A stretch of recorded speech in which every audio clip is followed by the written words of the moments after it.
Hey guys, welcome back to Bimmer PhD. I'm your host Tim, and today it's Friday. So we're gonna walk through the shop and see what the techs think about Fun Fact Friday. Let's go see what James is working on. James, what are you working on?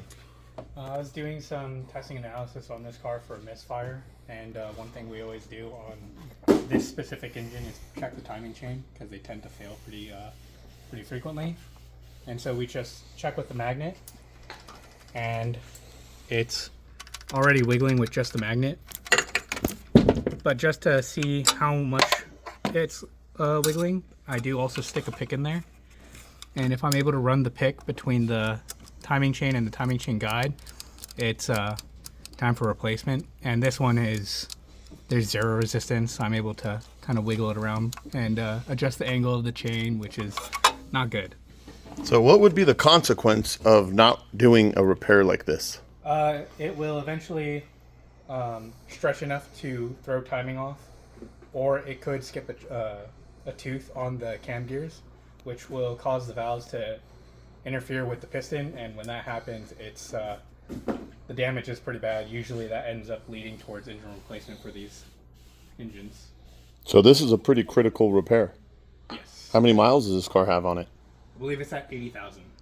All right, so very interesting. So if you've got an F10 5 Series between the years of 2012, this one happens to be a 2014, all the way up to, I believe, 18, you're going to want to make sure that you've got that timing chain inspected, and if it's stretched, you want to replace that before you end up buying a new engine or potentially a new car. All right, so now let's see what Joseph's working on. Joseph's lost his voice, so I'm going to do the talking for you. Got this 2008 BMW 335i, and it was brought into the shop because it had a major oil leak. If you look at other YouTube videos, you might have seen that this thing leaked 4 quarts of oil. It holds 7, so it leaked out quite a bit of oil.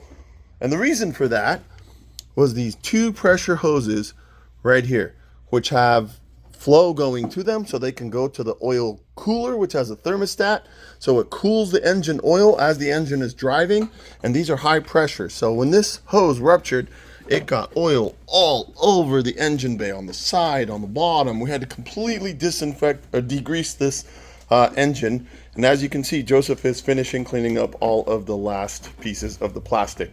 And this is what we say when we say quality without compromise. When we give the car back to you, it will feel like, if not better than, designed and new. So, John is off today, so we are using that advantage of his rack and getting some other work done. Unfortunately, the technician that's working on it is on a lunch break. So, this is our Fun Facts Friday. And just remember, I think the key takeaway behind this is make sure that the people that are working on your BMW or European vehicle are trained, qualified, and can deliver a result that works. Thanks for watching.